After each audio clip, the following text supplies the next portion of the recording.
नमस्कार साथियों, class again सबकी कक्षा में आप सभी का स्वागत है। साथियों, आज के इस वीडियो में हम लोग चर्चा करेंगे यूनाइटेड नेशन में हो रहे एक प्रस्ताव के ऊपर जिसमें अमेरिका ने उनके खिलाफ जाकर के वोट किया है। अब देखो, किसी भी देश का कोई भी प्रस्ताव के खिलाफ में वोट देना या फिर उनके सपोर्ट में वोट देना उनका अपना फैसला हो सकता है, लेकिन जब बात यूक्रेन की आए और उसमें अमेरिका उसके खिलाफ जाकर के वोट कर दे तो ये सोचने वाली बात है। ये हमें सोचना पड़ेगा कि जिस अमेरिका की मदद से यूक्रेन रूस से पिछले 3 वर्ष से लगातार युद्ध कर रहा था, जिस अमेरिका ने युद्ध में बने रहने के लिए यूक्रेन को बिलियंस ऑफ डॉलर की मदद की, उन्हें बहुत सारे हथियार, गोला बारूद उन्हें सप्लाई किया, हमेशा साथ रहने की उन्होंने जो कस्में खाई थी, ये सब अब बेकार होता हुआ दिख रहा है। तो आज के इस वीडियो में हम लोग इन्हीं विषयों के ऊपर थोड़ा डिटेल में डिस्कशन करेंगे और समझेंगे कि आखिर ऐसा क्या हो गया जिसमें अमेरिका को यूक्रेन के खिलाफ में जाकर के प्रस्ताव के ऊपर वोट देना पड़ा। साथ में हम लोग ये भी डिस्कस करेंगे कि यूक्रेनी राष्ट्रपति जेलेंस्की अमेरिका से खनिज डील को तैयार हो गया है। तो साथियों, आगे बढ़ने से पहले अगर आप लोग चैनल पर नए हैं तो चैनल को सब्सक्राइब करें और अपने साथियों के साथ इनको शेयर भी करें। तो आइए हम लोग शुरू करते हैं।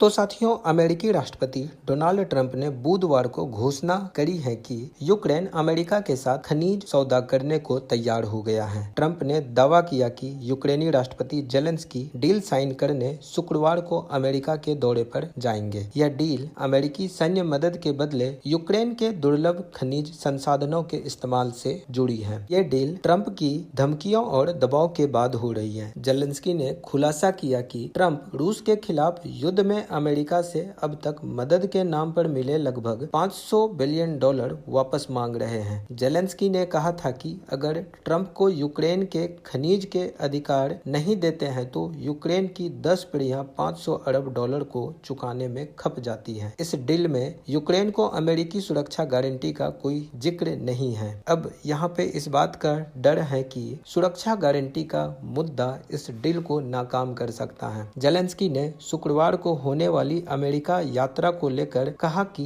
वो इस विजिट को बहुत पसंद करेगा। यह सिर्फ एक शुरुआत है। इसकी सफलता राष्ट्रपति ट्रंप के साथ उनकी बातचीत पर निर्भर करती है। उन्होंने ये भी स्वीकार किया है कि एक बड़ा मुद्दा समझौते को नाकाम कर सकता है। उन्होंने कहा कि यूक्रेन ये जानना चाहता है कि अमेरिका उसे दी जाने वाली सैन्य मदद को लेकर फिलहाल क्या रुख रखता है। दरअसल यूक्रेन चाहता है कि सीज फायर समझौते के तहत उसे भविष्य में किसी भी रूसी हमले से सुरक्षा की गारंटी मिले, जबकि अमेरिका कोई भी गारंटी देने से इनकार कर चुका है। जेलेंस्की ने यह भी कहा है कि खनिज सौदे से होने वाली कमाई यूक्रेन और अमेरिका के ज्वाइंट अकाउंट में जमा होगा और इसके बाद यूक्रेन अमेरिका का कर्जदार नहीं रहेगा। यूक्रेन के पास रेयर अर्थ मटेरियल के दुनिया के कुल कच्चे माल का लगभग 5% है। इसमें ग्रेफाइट का लगभग 19 मिलियन टन भंडार शामिल है। इसके अलावा यूरोप के कुल लिथियम भंडार का 33% हिस्सा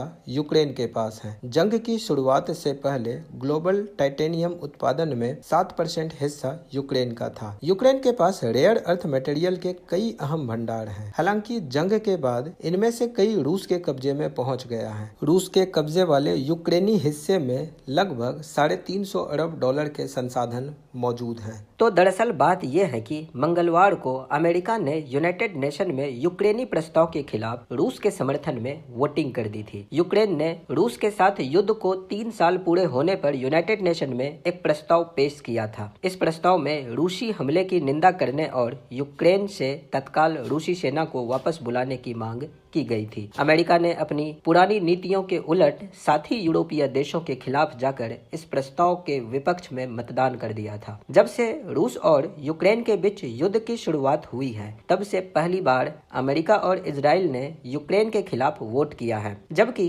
भारत और चीन समेत 65 देशों ने वोटिंग में हिस्सा नहीं लिया। प्रस्ताव का समर्थन करने वालों में जर्मनी, ब्रिटेन और फ्रांस जैसे प्रमुख यूरोपीय देश शामिल हैं। यह प्रस्ताव 18 के मुकाबले 93 मतों से पारित हो गया। यूक्रेनी प्रस्ताव में 3 प्रमुख मांगे रखी गई थी। पहला मांग ये है कि उन्होंने यूक्रेन से रूसी सेना की तत्काल वापसी की मांग करी थी। उसके बाद उन्होंने यूक्रेन में अस्थायी और न्यायपूर्ण शांति की अपील करी थी और तीसरा मांग ये है कि उन्होंने युद्ध अपराधों के लिए रूस की जवाबदेही तय करने की मांग की थी। इसी दौरान अमेरिका ने भी यूनाइटेड नेशन में 3 पैराग्राफ का प्रस्ताव पेश किया था। इसमें न तो रूसी हमले का जिक्र था और न ही किसी तरह की निंदा की गई थी। इसमें बस दोनों देशों में हुए जान माल के नुकसान पर शोक जाहिर किया गया। अमेरिका ने कहा कि वो लड़ाई को जल्द खत्म करके यूक्रेन और रूस के बीच अस्थायी शांति की अपील करता है। अमेरिकन डिप्लोमेट डोरोथी कैमिली शिया का कहना है कि इस तरह के प्रस्ताव युद्ध को रोकने में नाकाम रहे हैं। ये युद्ध अब बहुत लंबा खिंच चुका है। रूस और यूक्रेन के साथ दूसरी जगहों पर भी लोगों को इसकी बहुत बड़ी कीमत चुकानी पड़ रही है। इस तरह का स्टेटमेंट दिया गया है अमेरिकन डिप्लोमेट डोरोथी कैमिली शिया के द्वारा। यूरोपियन डिप्लोमेट्स ने भी कहा कि वो इस तरह से नाराज है कि उनके पुराने सहयोगी ने उनके खिलाफ वोट दे दिया। ये सारा मामला ऐसे वक्त पर हो रहा है जब हाल ही में अमेरिकी राष्ट्रपति डोनाल्ड ट्रंप और यूक्रेनी राष्ट्रपति जेलेंस्की के बीच जुबानी जंग देखने को मिली थी। अमेरिकी राष्ट्रपति ने बुधवार को सोशल मीडिया पोस्ट में जेलेंस्की को एक मामूली कॉमेडियन और बिना चुनाव वाला एक तानाशाह बताया था। इससे पहले जेलेंस्की ने कहा कि ट्रंप गलत जानकारी के साथ गलत फहमी में जी रहे हैं। जेलेंस्की का ये बयान ट्रंप के एक आरोप के जवाब में आया था। दरअसल ट्रंप ने कहा था कि यूक्रेन में जेलेंस्की की अप्रूवल रेटिंग गिरकर सिर्फ 4% रह गई है। इससे पहले ट्रंप ने यूक्रेन को युद्ध के लिए दिया गया पैसा वापस मांगा था। ट्रंप ने शनिवार को कहा कि वो सिर्फ पैसा या उसके बदले कुछ सिक्योरिटी पाने की कोशिश कर रहा है। ट्रंप का मानना है कि उन्होंने जो भी पैसे मदद के रूप में यूक्रेन को दिए हैं उसके बदले में उसे वे अपना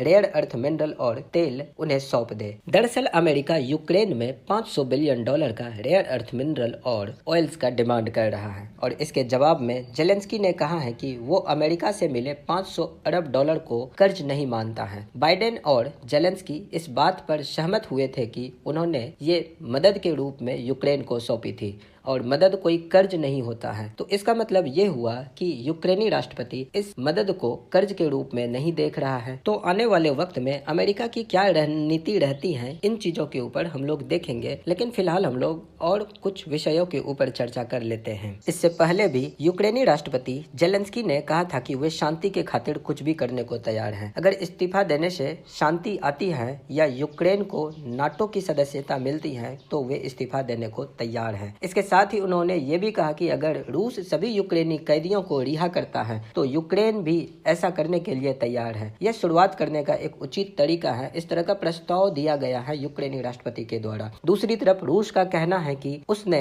यूक्रेन और रेड क्रॉस के साथ एक समझौता किया है जिसके तहत वो कुर्स्क में फंसे अपने नागरिकों को निकालेगा। इन लोगों को बेलारूस बॉर्डर के जरिए निकाला जाएगा। रूसी अधिकारियों ने बताया है कि पिछले साल अगस्त में रूस के कुर्स्क इलाके में संघर्ष शुरू होने के बाद कुछ रूसी नागरिक बॉर्डर पार करके यूक्रेन के सीमा क्षेत्र में चले गए थे। इससे पहले यूक्रेनी राष्ट्रपति जेलेंस्की ने कीव में प्रेस कॉन्फ्रेंस करी थी और उसमें उन्होंने कहा था कि ट्रंप हमेशा के लिए नहीं है लेकिन रूस का खतरा हमेशा रहेगा। उन्हें इस बात से फर्क नहीं पड़ता कि पुतिन उन पर तब तक हमला नहीं करेंगे या जब तक ट्रंप सत्ता में है। उन्हें शांति और ऐसी गारंटी चाहिए जो ट्रंप और पुतिन के जाने के बाद भी बनी रहे। जेलेंस्की ने अमेरिकी राष्ट्रपति ट्रंप को संदेश दिया है कि वो अमेरिका की तरफ से दिए गए $500 बिलियन की मदद को कर्ज नहीं मानता है। वो तो $100 बिलियन को भी कर्ज नहीं मानता है। बाइडेन और जेलेंस्की के बीच इस बात पर सहमति हुई थी कि उन्होंने उन्हें ये $100 बिलियन मदद के रूप में दी है और मदद कोई कर्ज नहीं होता है। इससे पहले ट्रंप ने पिछले हफ्ते जेलेंस्की को तानाशाह कहा था। ट्रंप ने अपने social media platform truth social पर पोस्ट में जेलेंस्की को एक मामूली कॉमेडियन और बिना चुनाव वाला एक तानाशाह बताया था। ट्रंप ने यह भी कहा था कि यूक्रेन में जेलेंस्की की अप्रूवल रेटिंग गिरकर सिर्फ 4% रह गई है। इसे लेकर जेलेंस्की ने कहा था कि ट्रंप गलत जानकारी दे रहे हैं, वो गलत फहमी में जी रहे हैं। कुछ ही दिन पहले युद्ध के 3 साल पूरे होने पर रूस ने 267 ड्रोन से हमला भी किया था। यह हमला यूक्रेन जंग के 3 साल पूरे होने से ठीक एक दिन पहले किया गया था। यूक्रेन के एयरफोर्स कमांड के प्रवक्ता यूरी इग्नात ने कहा था कि यह पहली बार है जब रूस ने एक साथ इतने ड्रोन दागे हैं। यूक्रेनी अधिकारियों के मुताबिक खार्किव, पोल्तावा, सुमी, कीव समेत कम से कम 13 शहरों में ड्रोन हमला किया गया। यूक्रेनी सेना ने दावा किया कि रूस ने 3 बैलिस्टिक मिसाइलें भी दागी थी। रूस के हमले के बाद जेलेंस्की ने एक बयान में लिखा, जंग जारी है। उन्होंने क्षेत्र में शांति लाने में मदद मांगी। उन्होंने दावा किया कि इस सप्ताह रूस ने यूक्रेन पर 1150 ड्रोन, 1400 बम और 35 मिसाइलें दागी है। हमले में 2 लोगों के मारे जाने की खबर भी आई थी और यूक्रेनी डिफेंस फोर्स ने दावा भी किया था कि उन्होंने 138 ड्रोन को मार गिराया था, जबकि 119 डिकॉय ड्रोन थे। डिकॉय ड्रोन हथियारों से लैस नहीं होते हैं। इसका इस्तेमाल दुश्मन का ध्यान भटकाने के लिए किया जाता है। तो साथियों, आज के इस वीडियो में इतना ही। मिलते हैं हम लोग अगली वीडियो में एक नए और इंटरेस्टिंग टॉपिक के साथ। अगर किसी भी तरह का कोई अपडेट होता है यूक्रेन और रूस को लेकर के, तो हम लोग एक नई वीडियो में उसके ऊपर चर्चा कर लेंगे। लिखिएगा अपनी राय कमेंट बॉक्स में। मिलते हैं हम लोग अगली वीडियो में। नमस्कार, जय हिंद।